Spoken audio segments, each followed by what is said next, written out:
Bonjour à toutes et à tous. La question du jour. Depuis l'indépendance de 1960, le gouvernement et son équipe ont mis des écoles publiques et des lycées dans des placards sans développement durable depuis 65 ans. Les écoles publiques et des lycées deviennent des centres commerciaux à la rentrée. Au moment des inscriptions de l'école primaire jusqu'en classe de terminale, les enfants mineurs sont des clients potentiels. La souffrance des parents qui n'ont pas de revenus, la déscolarisation sont victimes de l'exclusion scolaire, des inégalités scolaires et sociales, enfants des rues sans abri, la marginalisation, les rejets en masse, la philosophie de la préhistoire, du Moyen Âge sont tous au grand rendez-vous dans un État républicain. Que se passe-t-il pour que le pays soit parmi les premiers pays qui maltraitent des enfants mineurs scolarisés dans des établissements publics? Et pourtant, le système d'enseignement du continent est fondé sur les grands principes inspirés par la révolution de 1960. L'organisation de l'enseignement public obligatoire, gratuit à tous les degrés, un devoir de l'État. La liberté de l'enseignement offre le monde de scolarisation dans l'enseignement public. L'organisation de l'enseignement relève de la loi sur les rapports entre l'État et l'enseignement. La gratuité, l'accessibilité.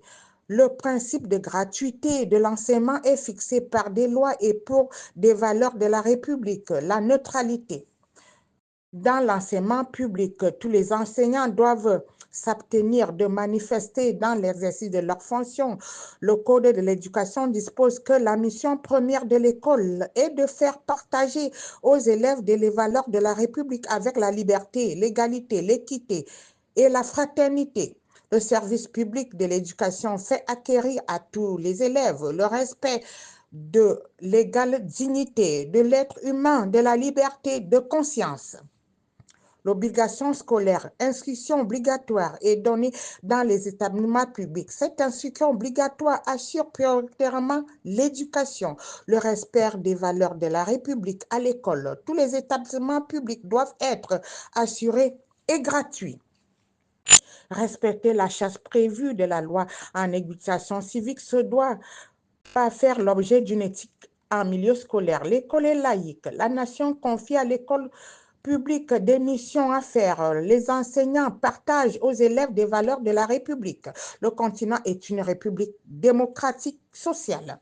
L'État est dans l'obligation d'assurer l'égalité des chances à tous les élèves selon la loi sur l'ensemble du territoire.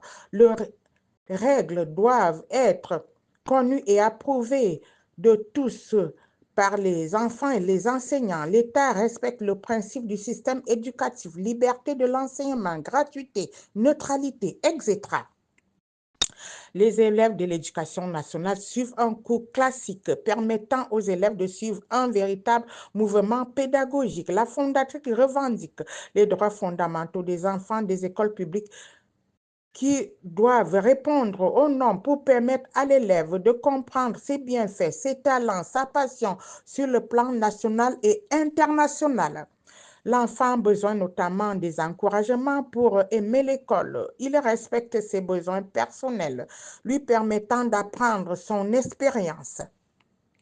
La fondatrice agit sur les inégalités scolaires des écoles publiques qui appartiennent à l'État. L'école est une expérience de la vie d'un individu en communauté. La fondatrice propose un renversement copernicien. Elle cherche à mettre les élèves des écoles publiques au premier rang de l'éducation civique et de citoyenneté dans toutes les couches scolaires. Fin de citation.